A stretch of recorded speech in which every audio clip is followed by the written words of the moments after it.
Good afternoon, ladies and gentlemen. Today we have a video that I've been very excited to make, and that would be my top 30 players in the NBA rankings. This is going to be a lot of fun, and I'm really excited, so let's get right into it.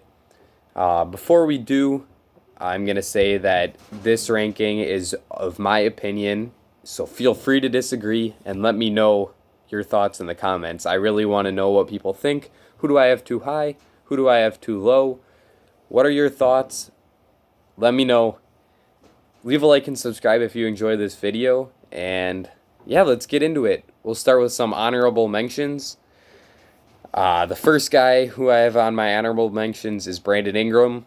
He just missed the cut to one of his teammates, as you will soon see. Pascal Siakam is another guy that I have in my honorable mentions.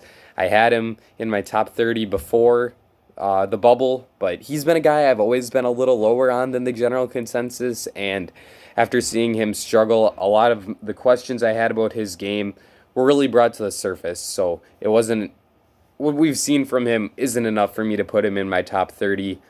I also have D'Angelo Russell and Kemba Walker, 2 point guards that I just don't think make enough of a difference on the offensive end of the floor to offset their defensive struggles, as well as another point guard in Trae Young, who is one of the worst defenders in the NBA but is an outrageously good scorer. All of those guys could make your top 30, but they just aren't good enough for me to crack my top 30 list. So here we go into the top 30. I did make a list right before the bubble started, so I will share what I had them before the bubble and what I have them now. And at number 30, I have Jrue Holiday. I had him slightly unranked before the bubble, but I have him jumping over his teammate Brandon Ingram, who I had 29th prior to the playoffs and the bubble. And at 30, we have Jrue Holiday. Like I said, I think that Holiday's game is incredible in the NBA. He can fit on any team as a lead guard who can handle the ball well, shoot the ball well, and play great defense. He has some limitations as a scorer, but I do think that he's an excellent player, a really underrated player, and I think he's the best player on that Pelicans team. And it's going to be interesting to see what happens to him this offseason, whether or not they trade him, because I do think that he will have some very good value due to the tremendous player that he is. At number 29, I have Jaylen Brown. And as I'm sure it's a trend you're noticing in these top two, I do prefer defensive guys over pure offensive guys. A large reason why I rank Jrue Holiday and Jaylen Brown above guys like D'Lo, Trae Young, and Kemba Walker. Jaylen Brown is one of the better young two-way players in the NBA. He's an excellent shooter. He's a great defender, along with his buddy Jason Tatum, who is also on this list, but much higher than this. But Jaylen Brown, we saw make great strides this season. We saw him prove that he was worth every penny of that contract extension he signed with the Celtics just before the season. And I'm going to look for him to continue to skyrocket up this list as his career continues. At number 28, I have Chris Middleton, who I had 22nd before the playoffs, so this is a bit of a drop for him, but he is a very good two-way player in a similar vein to Jaylen Brown, a great shooter, really good isolation scorer, which is a part of his game I think gets underrated. If you need someone to get you a bucket in isolation, Chris Middleton's mid-range game is excellent, and I trust him to knock down those shots. We saw it in Game 4 against the Heat. He won that game for the Bucks. Without Chris Middleton, they would have gotten swept. So I think that he has earned a spot in the top 30, just maybe not as high as I had him at number 22 before the playoffs. That might have been a little bit of a homer ranking, as I am a Bucks fan, but I do think that 28 is a very good spot for him. At number 27, we have another guy who I have dropping after the playoffs, and that is Rudy Gobert.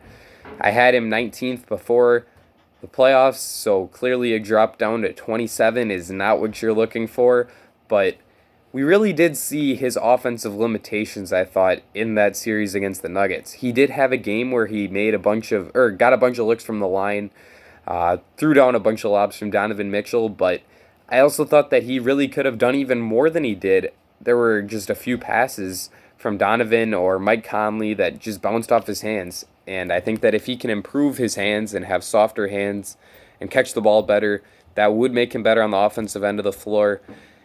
His defense is great, and that's what keeps him in the top 30, but the offensive limitations prevent him from being any higher than 27th for me. Number 26, we have Devin Booker, who I had 30th prior to the bubble, where we saw him really take his first big strides as a leader of a team, a winning team, as the Suns went 8-0 in the bubble, and he was the biggest reason for that with his tremendous play. He had a buzzer beater to sink the Clippers. Tremendous player, Devin Booker. We've all known that.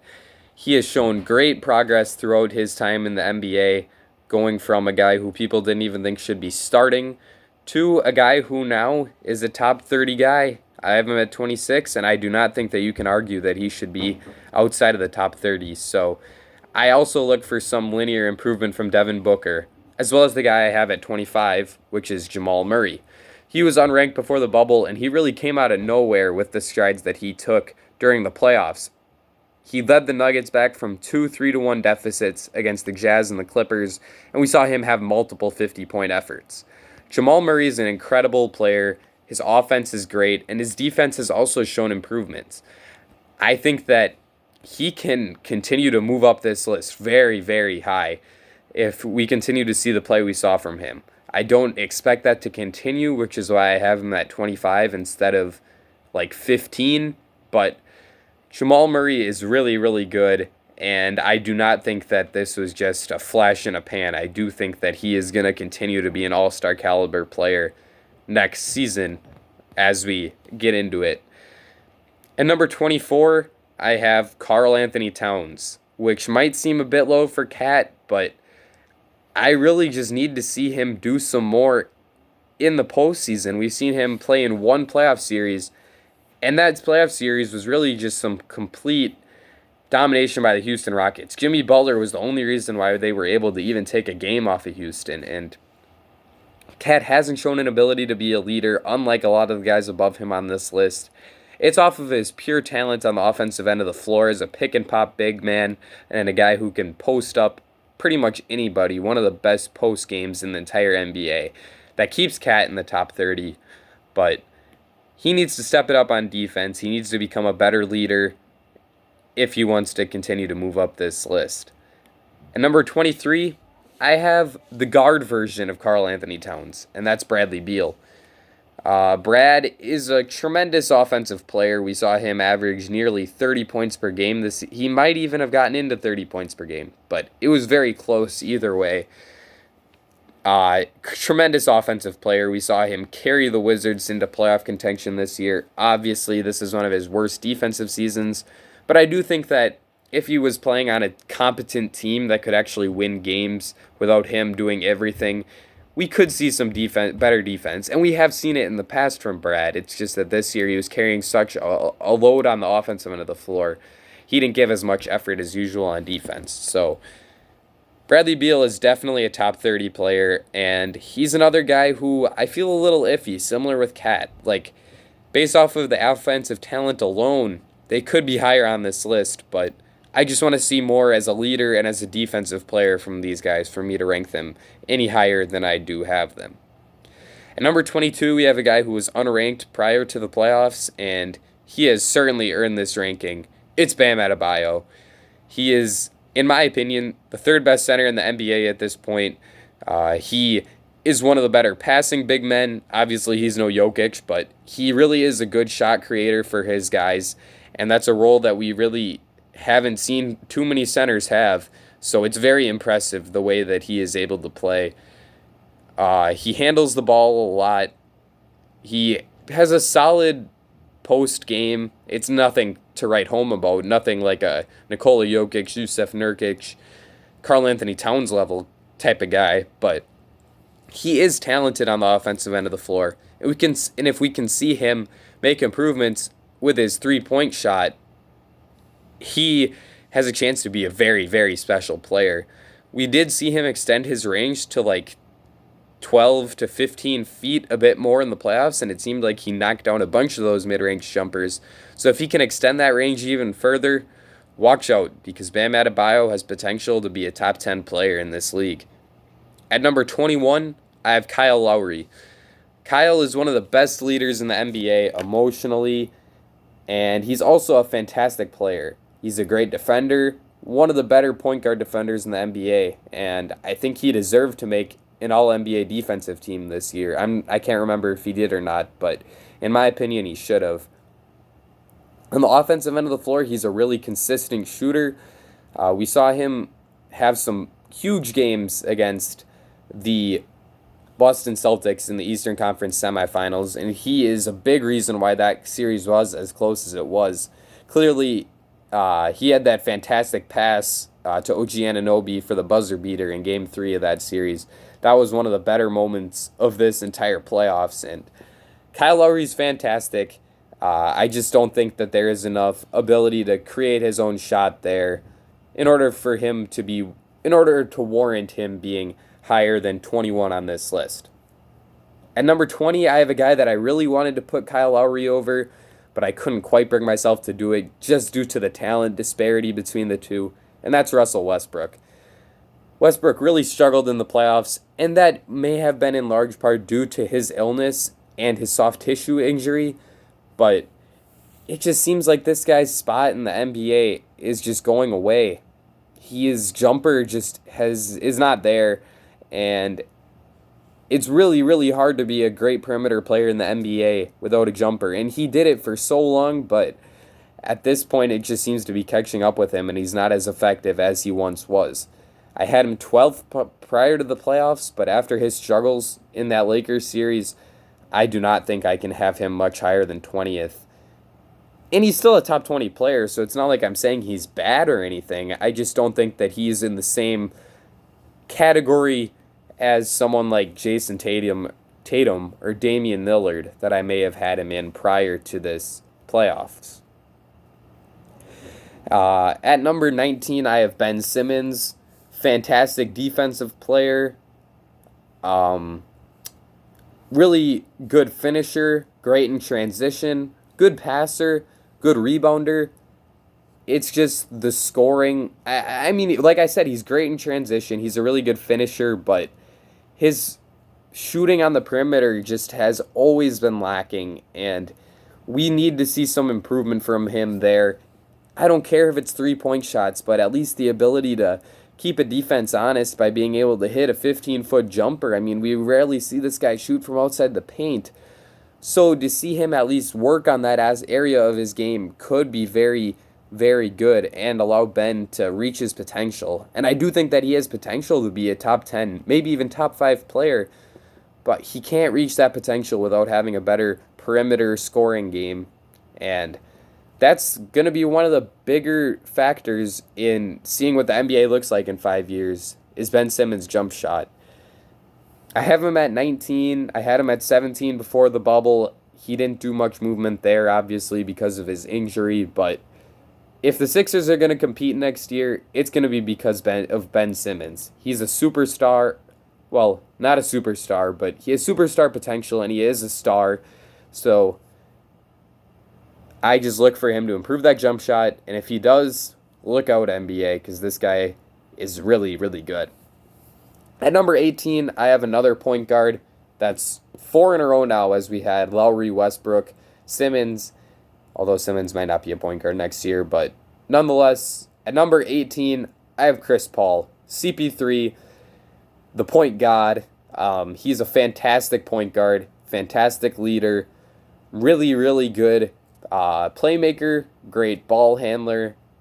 Showed the ability to score a little bit in the playoffs as we saw him hit some huge, huge clutch shots for the Thunder in that Rockets series. He kept them around, especially in that one game where it went to overtime. We saw him have some huge games. I can't remember specifically whether that was game 3 or game 5 or 6. But Chris Paul's fantastic, and the Thunder were really fun this year, and I'm sure whatever team he's on next year will be very fun as well. I like him to the Sixers. I really think that would be a great fit, and we'll see if it happens or not. But Chris Paul, really, really good player. We'll see what team he's on next year, but He is getting up there in age, so I don't think he'll have a chance to move much further up this list, but 18 is still a fantastic spot to be in when you're 36 years old or whatever it is with Chris Paul. So, very fun guy to watch. We'll see what team he's on next year, but I'm just going to keep enjoying the Chris Paul experience. And number 17, we have one of the biggest movers from before the playoffs till after the playoffs. +9 from this guy, 26 to 17, and it's Donovan Mitchell. He's one of my favorite players in the NBA, as I'm sure you can tell from my channel icon being a picture of Donovan, but I just view him as a terrific lead guard in the NBA. Can play the 1, can play the 2, showed some good playmaking ability in that playoff series against the Nuggets, as well as some terrific scoring ability, as he had the 2 50-point games, which had only been done 1 or 2 times before he and Jamal Murray tore it up. But I have him this much higher over Murray because of his consistency, that he's won playoff series before, he's been an all-star level player before this year, and I love Donovan. I do think his biggest weakness is the defense, but I have him over a guy like Ben Simmons because he's not a terrible defender, but it could improve, whereas Ben Simmons is an absolutely awful shooter.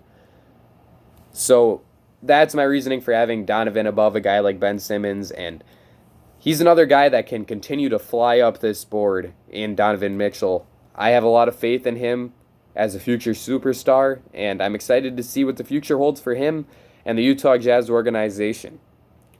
At number 16, I have Klay Thompson. He obviously didn't play at all this season, and I don't like dropping players due to an injury, as you'll see with a couple guys that I have inside my top 5 who didn't play much this year because of injury. But I think that Klay is still great. He's one of the best shooters on the planet. He's a really good defender. He doesn't do much in terms of playmaking, but that's not really his role. He's like the perfect 3-and-D role player, or the perfect 3-and-D player, not a role player. He's a star, but he's what you want in a 3-and-D guy. If you're drafting a 3-and-D guy, you're like, hey, I hope this guy can be Klay Thompson someday. He's that special. And I'm really, really excited to see him play basketball again, because watching him run around screens and stuff, he's one of the more fun players in the NBA to watch, in my opinion, and I can't wait for him to get back on the court for that Golden State Warriors team. At number 15, I have Kyrie Irving, who's another guy that I can't wait to watch again. He may have said that he doesn't need a coach, but he certainly doesn't need a whole lot of help out there on the court, because he's a terrific ball handler. He's a terrific playmaker. He can shoot the ball quite a bit. The defense leaves quite a bit to be I don't know where I was going there. The defense is not the best. It leaves quite a bit to be desired. Leaves quite a bit to be desired. That's the saying. That's what I was looking for. But he's a terrific offensive player, and he is a top 15 guy in my opinion. We did see him miss quite a bit of time this year due to injury, but I don't like dropping guys because of injury, so I'm going to keep him in my top 15. At number 14, we have a guy who dropped quite a bit after the playoffs. I had him at 11 before, 14 after. It's Paul George. Playoff P, Pandemic P. We saw him have quite a lot of struggles in the playoffs. Hitting the side of the backboard is never a good sign, but he still is a really good player, and I don't want to overreact to that too much. However, he hasn't been the same since that shoulder injury a couple seasons ago, and we've seen enough of it to know that he's probably never going to reach that MVP level he was playing at prior to the injury. So I have to have him down here at 14, but he's still an excellent player. He's still a star, and I've seen a lot of slander on his name, and I just want to say that I still have a lot of faith in Paul George, and I do think that he can certainly be a second option on a championship team. As you could say with a lot of the guys in this area, Kyrie, Klay, guys like that, certainly could be second options on a championship team. And I think that's true for Paul George as well. After this, we kind of move into guys that I view as potential top guys on a championship team. And at number 13, it's Joel Embiid. Embiid just like we saw Jokic be so successful, and for the longest time it was Embiid and Jokic who's the best center. I don't think that's a conversation anymore, but oh man, you just want to see more from Joel Embiid. Great rebounder, great defender, could win a defensive player of the year someday, but he just has such long stretches of just not looking like he wants it. Like this guy should be dominant, this guy should be Shaq, but it just doesn't happen with him. He's a great player, but I need to see more effort and I need to see him do it more in the playoffs because he hasn't won anything yet and we need to see that motivation. So I can't have him inside my top 12. He's here at number 13. At 12, we have the biggest mover from before the playoffs to after, and it's a guy that I was probably just way too low on before and deserved to be up here all along. It's Jayson Tatum. I had him at 25. I had him below guys like Chris Middleton and Rudy Gobert and Karl Anthony Towns, Bradley Beal. This guy is far better than any of those players. He deserves to be in the top 12, and it's about time I adjust my rankings to reflect that. Tatum's a great offensive player. He's one of the more silky, smooth guys in the NBA. He has a great jump shot. He's a great rebounder. He's a really good perimeter defender who could make an all-NBA defensive team very soon. I'm very excited to see his potential.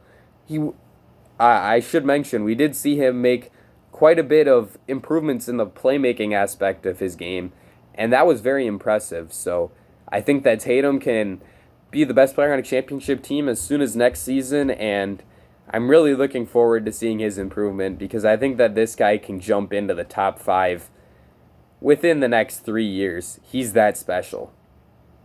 At number 11, I have Damian Lillard. I had him at number 8 before the playoffs, which just shows how great a lot of performers were in this bubble, the seeding games and the playoffs combined. I made the other rankings before both of those, but Dame was terrific during that time, and he still got passed by 3 people.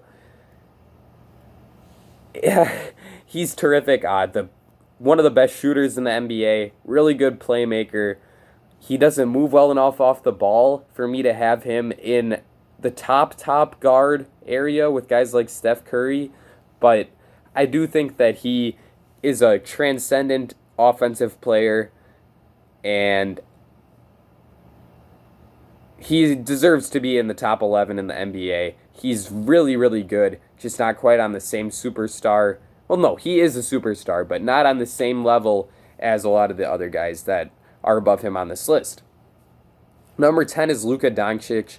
I went back and forth on him versus Dame for a while, but ended up putting Luka ahead because the Mavericks were able to take 2 games off of the Clippers, whereas the Blazers were only able to take 1 off of the Lakers. And wow, Luka is special. He is the best young player in the game right now, unless you consider Giannis to be a young player, but I think he kind of grew out of that now that he's made back-to-back playoff runs. But Luka, whoa, this guy's incredible. Offensive, he's a great shooter. He's a great passer. He's a really good rebounder for a guard, a guy his size. He can rebound the ball terrifically. That's something that is underrated in his game. We could see some strides on the defensive end of the floor as well as the shooting. Like if he is able to get his 30% three-point shot up to 38%, look out, this guy's got potential to be top 10 all time. And I'm really excited to watch Luka grow as a player because he is something special. He is a great basketball player. At number 9, I have James Harden. Yeah, I said it. I've always had him in my top 6. I had him 6th before the playoffs, but at some point he's got to drop because the Rockets just never do it. I think that he needs to add some of that off-ball movement, similar to Dame Lillard. Once people take the ball out of his hands, he's not able to have the same effect on the game. We see him get lazy, kind of pout. That's not going to get it done for Harden. I hope that the new coach the Rockets can bring in can improve their offensive strategies and get him to move without the ball because I really think that's where he's lacking. But he is a terrific ball handler, terrific shooter, really good passer, just needs to move without the ball better, and he's got a chance to move back into the top 5. At number 8, I have Jimmy Butler. Just saw him go on a great run with the Heat. Not much that needs to be said about this guy because everyone saw it. Terrific scorer, terrific rebounder, terrific playmaker. There were questions about if he was a superstar. Was he a guy who could be the best player on a championship team? I didn't think so before the playoffs. I didn't think so before the bubble. I had him 18th, which is painfully bad. But Jimmy clearly is a great player, clearly is a superstar.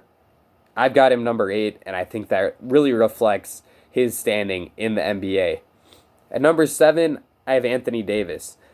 This might be a little low considering he just won a championship and was terrific throughout that run, but I would want him to be more of a go-to guy in the paint. We see him settle too much for those turnaround jumpers, and he's terrific on those, but I do think that makes him easier to guard than if he could just really get easy finishes every time down the court.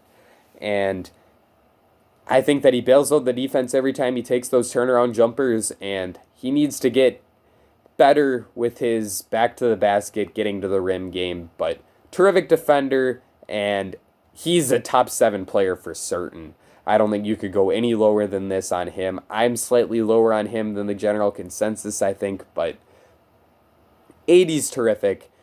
And at this point, you're really just picking the lesser of, or you're picking the greater of two terrific players, is what I should say, because all of these guys are great. It just comes down to personal opinion. At 6, I have Nikola Jokic. I have him over AD due to his playmaking and rebounding advantages over Davis, in my opinion. Yeah, I do think he's a better rebounder than Anthony Davis. We saw Davis go stretches where he didn't rebound at all. So I would put Jokic above Anthony Davis. Obviously, he's a lesser defender, but I think that his ability on the offensive side of the floor as a playmaker gives him the advantage over AD. So I would put him at number 6 and AD at 7, but they're both amazing. Jokic took a jump in the playoffs, in my opinion. I had him 9th before. I have him 6th now. Kind of flip-flop with James Harden in that way. But incredible showing. Led the Nuggets to the Western Conference Finals, and I think that next year he could lead them all the way. It's possible. At number 4, I have KD, and at number 5, I have Steph Curry. I'll talk about these guys at the same time. We didn't see them play at all, and I have seen a lot of people dropping KD in their player rankings to number 10 or number 9 or number 11, somewhere in that range, just because he was injured and they're guessing that after his Achilles injury, he's not going to be the same player. And maybe he won't be, but I'm not ready to drop him in my rankings until I see the player that he is. And I believe that Kevin Durant is a complete superstar, and I won't drop him until I see it. Same with Steph Curry. Obviously, his injury was less severe than KD's as he just broke his hand versus tearing his Achilles. But Curry's great. KD's great. They're probably 2 of the best 3 players I've seen in my lifetime. At least top 4 with LeBron and Kawhi. I just can't put them above any of the top 3 due to the terrific seasons we saw from them this year.